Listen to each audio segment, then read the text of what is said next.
बिस्मिल्लाहिर्रहमानिर्रहीम। अस्सलाम वालेकुम। आज हम खुबानी और आम का मिल्क शेक बनाना बताएंगे।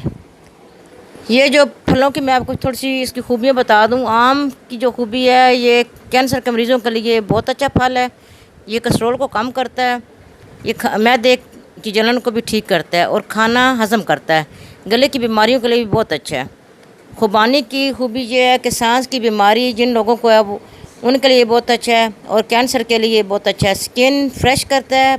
इसमें जो प्रोटीन है, fibre, vitamin A, vitamin C, vitamin E पाए जाते हैं। पोटाशियम, आयरन पाया जाता है। ये कब्ज़ के लिए बहुत अच्छा है। दिल वाले मरीज़ों के लिए तो बहुत ही अच्छा फल है, इनको खाना चाहिए। अब मैं आपको इसका मिल्क शेक बनाना सिखाती हूँ। इनमें जो कुछ पड़ना है, ये डिब्बे वाला दूध इस्तेमाल होगा, 1 किलो है। 1 पाव खुबानी है और ये 2 आम मैंने रखे, लेकिन 1 आम इसमें मैं डालूँगी।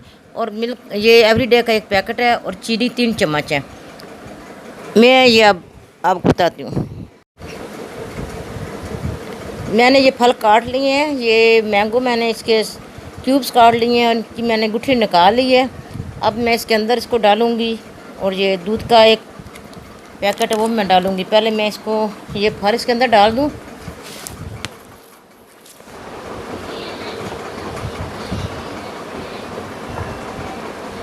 इसमें मैं हलीब दूध इस्तेमाल करती हूँ क्योंकि मुझे ये दूध ज़रा थिक और अच्छा लगता है पीने में। ये बड़े मज़े का होता है।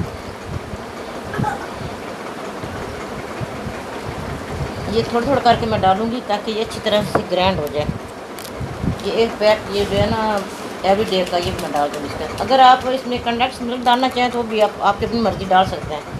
3 चम्मच मैं ये चीनी का डालूँगी क्योंकि मैंगो मीठा होता है और खुबानी भी मीठी है।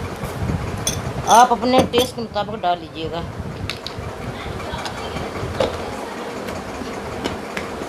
बिस्मिल्लाहिर्रहमानिर्रहीम।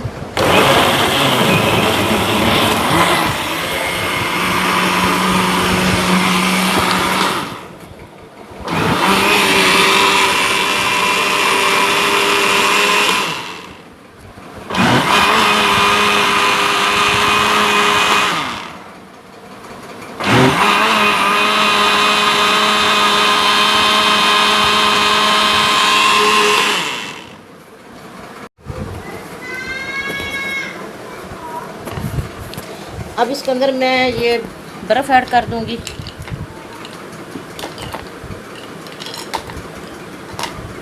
बर्फ़ डालने से इसका वैसे भी टेस्ट बहुत मज़े का बन जाता है। जब भी आप ये शेक बनाया तो डिब्बे वाले दूध से ही बनाया करें।